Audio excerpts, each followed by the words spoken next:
ETF index mutual funds నేర్చుకుని stock మార్కెట్లో రాణించాలనుకుంటున్నారా? వెంటనే ఈ నెంబర్కి కాల్ చేయండి. Hi viewers, India's largest digital media network Suman టీవీకి స్వాగతం అండి. ప్రస్తుతం మనతో ఉన్నారండి అడ్వకేట్ ఉషశ్రీ. సో వైష్ణవి విషయం అందరూ ఎదురు చూస్తున్నారు. హరిబాబుకి అసలు ఏమవుతుంది, తీర్పు ఎప్పుడు వస్తుంది, ఎలాంటి తీర్పు వస్తుంది అన్న దాని గురించి ఒక్కసారి ఉషశ్రీని అడిగి తెలుసుకుందాం. నమస్తే ఉష. నమస్తే రాధా. సో గత 7-8 రోజులేమో దాటిపోయిందేమో, 8 రోజులు కూడా, కానీ ఇప్పటికీ ఏమవుతుందో ఎవరికీ తెలీదు. అందరూ ఎదురు చూస్తున్నారు. నువ్వు బాగా అబ్జర్వ్ చేస్తే ఉష, ఏ వీడియో చూసినా ప్రతి కామెంట్లో వాడికి ఉరిశిక్ష వేయాలి, వాడిని చంపేయాలి, వైషమ్మకి న్యాయం జరగాలి. సో అందరం, నువ్వైనా నేనైనా కూడా వైషమ్మకి న్యాయం జరగాలనే కోరుకుంటూ, మరి ఏదైనా ఒక తప్పు చేస్తే, ఏదైనా ఒక నేరం చేస్తే ప్రతిదానికి సాక్ష్యాధారాలు అంటారు, ఎవిడెన్స్. సో ఈ వైష్ణవి విషయంలో చూసుకుంటే వాళ్ళ ఫ్యామిలీ అంతా యూట్యూబర్సే. ఆ అమ్మాయి గత 3 నెలల క్రితం నుంచి కూడా ప్రతి పంచాయతీ వీడియోలో పెడుతూనే ఉంది. అంటే ఇది ఒక జనాల అభిప్రాయం కూడా ఏంటి అంటే, ఇంత ప్రత్యక్ష సాక్ష్యాలు ఉన్నాయి కదా, వాడే చంపాడని తెలుసు కదా, మరి ఎందుకు లేట్ అయిపోతుంది? అసలు ఏమేం చూస్తారు ఈ కేసులో? లా అండ్ ఆర్డర్ ఒక ప్రొసీజర్ ఫాలో అవుతుంది రాధా. జరిగి మనకి అంటే డెఫినెట్ గా హృదయ విదారకమైన, చాలా బాధాకరమైన విషయం. టీనేజ్ పిల్ల, చిన్న పిల్ల, కళ్ళ ముందు ఎంత చక్కగా అందంగా మంచి భవిష్యత్తు ఉన్న పిల్ల, అట్లాంటి బిడ్డని చచ్చిపోతాను పెళ్లి చేసుకోకపోతే అని చెప్పి ఎమోషనల్ బ్లాక్మెయిల్ చేసి వాళ్ళ పేరెంట్స్ ని నమ్మించి, ఎంత చెడ్డవాడైనా సరే మరీ కన్న బిడ్డ కడుపులో ఉన్న తల్లి, అంటే తన బిడ్డని మోచే ఒక తల్లిని అంత కషాయం, అంటే ఎట్లాంటి కషాయి వాడు కూడా చంపే ఆలోచన. కానీ అంత క్యూట్ గా ముద్దుగా మాట్లాడుతుంది ఆ పిల్లని చూస్తే. ఆడు చూస్తే కర్రీగా మరి జెర్రీలాగా ఉన్నాడు ఆ పిల్ల పక్కన. బట్ అయినా అంత ప్రేమగా పెళ్లి చేసుకుని ఆ పిల్ల భయం ఇవన్నీ వదిలేసి నా భర్త కావాలి అంటే, వాళ్ళు తిట్టినా కొట్టినా యూజువల్ గా భయపడతారా ఏజ్ పిల్లలు? ఏంటి ఇదంతా, నేను వదిలేస్తాను లేకపోతే నాకు వద్దు అని అనకుండా, నా భర్త కావాలి, అమ్మ వెళ్ళిపోయారు, మాట్లాడండి, సెటిల్ చేయండి. వాళ్ళ అమ్మేమో పంచాయతీ పడతావా ప్రతిసారి, ఎందుకు ఇలాంటి ప్రతిసారి ఇబ్బందికరమైన క్రియేట్ చేసి, నేనేం చేయట్లేదు, అబ్బాయి వెళ్ళిపోతున్నాడు రావట్లేదు, మరి ఏదో ఒకటి చేయండి, మాట్లాడండి. తమ్ముళ్ళు అన్నయ్యలు మాట్లాడితే వాళ్ళనే బెదిరిస్తున్నాడు. ఫస్ట్ మాట వింటాడని నేనేదో చెప్తుంటే ఎక్కడ మాట వినట్లేదు, అమ్మ అలివి కావట్లేదు, చేతనవ్వట్లేదు అంటున్నా. ఆ అబ్బాయి ఇంటెన్షన్ ఆఫ్ మ్యారేజే కొంచెం ఫ్రాడులెంట్ గా ఉంది. అంటే వీళ్ళ దగ్గర డబ్బో ఏదో ఒకటి చూసే ఆస్తి కోసమే పెళ్లి చేసుకున్నాడు. In away popularity and simultaneous గా వీళ్ళ దగ్గర నుంచి ధనార్జన, వద్దన్నా కాదన్నా సరే ఆ పిల్లనిచ్చి ఎదురు అబ్బాయికి ఇంకా చాలా ఇస్తారని, కట్టబెడతారని చేసుకున్నాడు అనే తెలుస్తోంది. ఎందుకంటే పేరెంట్స్ వద్దన్నా, ఒకటి నేను అంటున్నానని కాదు రాధా, తల్లి తండ్రిని వదిలేసి నీ బిడ్డతో ఉంటాను, మీతోనే ఉంటాను అని చెప్పే ఏ మగాడైనా సరే రాంగ్ ఇంటెన్షన్స్ ఉంటాయి. Okay, I have personally seen lot of cases. పెళ్లికి ముందు అమ్మాయి నచ్చింది, మొత్తం బంగారం నేనే ఇస్తాను, ఎదురు డబ్బులు కూడా నేనే ఇస్తాను, మీ అమ్మాయి నచ్చింది అన్నప్పుడు తల్లిదండ్రులు నిజమని నమ్ముతారు. ఆ ఇంటెన్షన్ అప్పుడు కనిపించదు. ఆ అమ్మాయి దగ్గర డబ్బు, లేకపోతే అమ్మాయి వల్ల వచ్చే డబ్బు, లేదా అమ్మాయి ఉద్యోగం చేస్తే వచ్చే డబ్బు, అంటే వీడికి ఏదో ఒకటి అక్కడి నుంచి రావాలి, కావాలి. ఒక అబ్బాయితో అతని తల్లి ఉండే స్థితి గతి పరిస్థితిని బట్టి అతను తన పెళ్ళాన్ని చూసే పద్ధతి ఉంటుంది. నీ తల్లినే నువ్వు ఒక ఆడపిల్ల కోసం వదిలేసావు అంటే, ఇప్పుడు వాళ్ళ తల్లి కోసం ఆడపిల్లని చంపేశాడు కదా. Right, correct. డబ్బుల కోసం వాళ్ళ అమ్మను వదిలేశాడు, ఇంకొక అమ్మాయితో మంచి లైఫ్ ఉంటది, బాగుంటది అని. అదే డబ్బుల కోసం వీళ్ళు ఇవ్వట్లేదు అని చెప్పి వాళ్ళ అమ్మగారు ఎవరో ఇంకొక అమ్మాయిని చూసి 20 లక్షలు కట్నం వస్తుంది అంటే ఈ అమ్మాయిని వదిలేయటం కదా చంపేశాడు. సో నేను చాలా స్టూపిడ్ గా అనిపిస్తుంది నేను ఈ మాట చెప్తే. అదేంటి తల్లిని బాగా చూసుకోకపోయినా పెళ్ళాలని చూసుకునే భర్తలు లేరా అంటే, నేను ఆంకాలజీ అంటారు. This is a psychological mental perspective which psychology కన్నా బియాండ్ గా ప్యాటర్న్స్ ఉంటాయి. సైకాలజిస్టులు, థెరపిస్టులు, హిప్నోసిస్టులు ఇవన్నీ పక్కన పెడితే ప్యాటర్న్స్ అంటాం. హ్యూమన్ బిహేవియర్ అంతా వద్దన్నా కాదన్నా మనకు తెలుస్తుంది. మనం ఈ ప్యాటర్న్ లో ఉన్నాము, ఈ లూప్ లో ఉన్నాము, ఇందులోకి వెళ్తున్నాము, ఈ పనులు చేస్తున్నామని తెలుస్తున్నా దాంట్లోంచి బయటకు రాలేడు మనిషి. So that is there and that's what I did landmark education. 16 years నుంచి ఐమ్ ఇంటూ ఎడ్యుకేషన్ కాబట్టి ప్యాటర్న్స్ ని బిహేవియర్స్ హుక్లా పట్టుకుంటాయి. ఆ హుక్కులోంచి అది మనల్ని బయటికి రానివ్వదు, మనం దాంట్లోంచి కూడా బయటకు వెళ్ళాం. మనం బయటకు వచ్చామనుకో జ్యూసీ బనానా అంటారు ల్యాండ్ మార్క్ లో. ఒక కోతి పంజరంలో పెట్టి అక్కడ బనానా పెడితే దానికి తెలుసు పంజరంలోకి వెళ్తే ఆ చెయ్యి ఇరుక్కుంటది అని, కానీ ఆ బనానా కోసం వెళ్తుంది పట్టుకుంటది, దాని చెయ్యి ఇరుక్కుంటది, చచ్చిపోతుంది. బికాస్ కోతిని పట్టుకునేవాడు దాన్ని పట్టేసుకుంటాడు.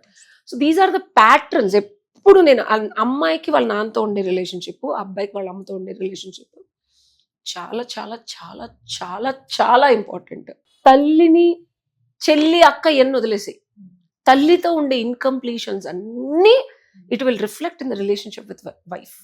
100% రిఫ్లెక్ట్ అవుతాయి.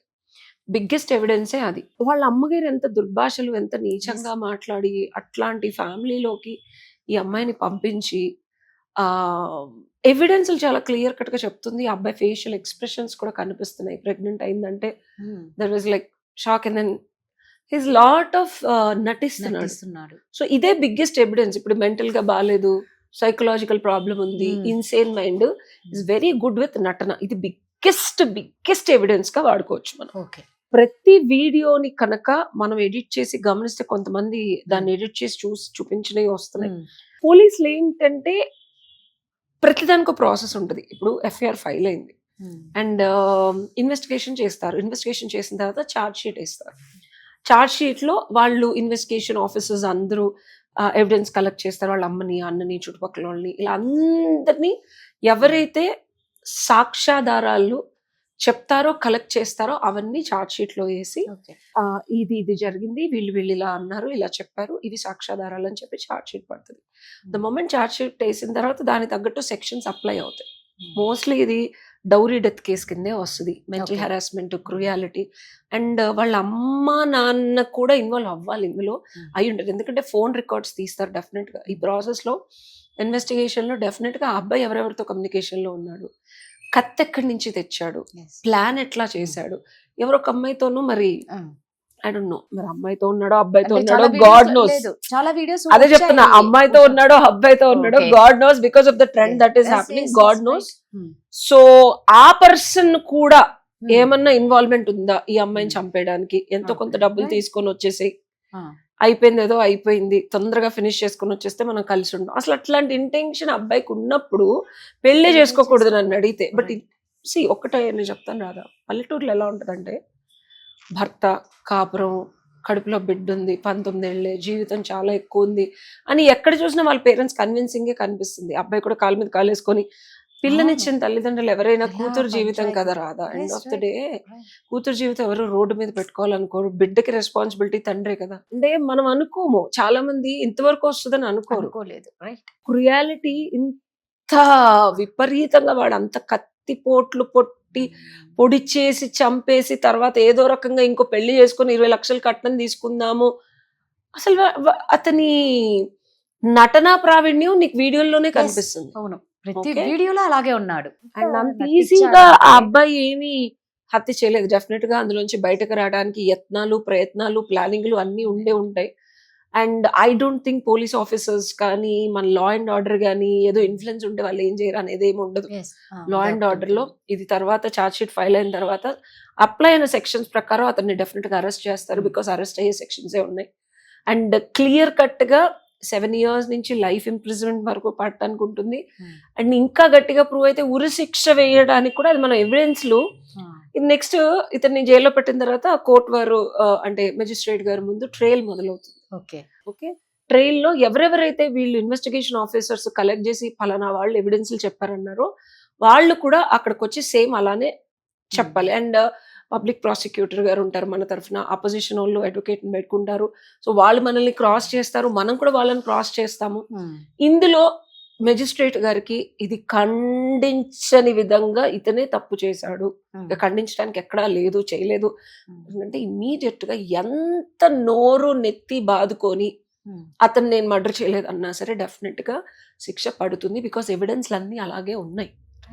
డెఫినెట్ గా పడుతుంది అనుకుంటున్నారు. Trial is the biggest. అంటే ట్రయల్ ని కూడా మనం డెఫినెట్ గా మనం రిక్వెస్ట్ చేసుకోవచ్చు పబ్లిక్ ప్రాసిక్యూటర్ గారి తరఫున. మనం ఇంకొక అడ్వకేట్ ని అమ్మాయి తరఫున ఒకళ్ళు పెట్టుకున్నా సరే వాళ్ళు దే కెన్ రిక్వెస్ట్ ప్లీజ్ మాకు ఫాస్ట్ ఫార్వర్డ్ Yes. చేయండి, తొందరగా డేట్స్ Ah. ఇవ్వండి, ఇమీడియట్ నెక్స్ట్ డేట్స్ కావాలి, అండ్ వీ రియలీ వాంట్ ఈ అబ్బాయి ఇంత దారుణంగా హత్య చేసినందుకు ఇతనికి శిక్ష పడాలి అని చెప్పి మనం విన్నపించుకుంటే జడ్జి Ah. గారిని తొందరగా డేట్లు ఇస్తారు. ఓకే. అండ్ ఇది ఫాస్ట్ ఫార్వర్డ్ చేసి సంవత్సరాలు గడపకుండా కూడా Ah.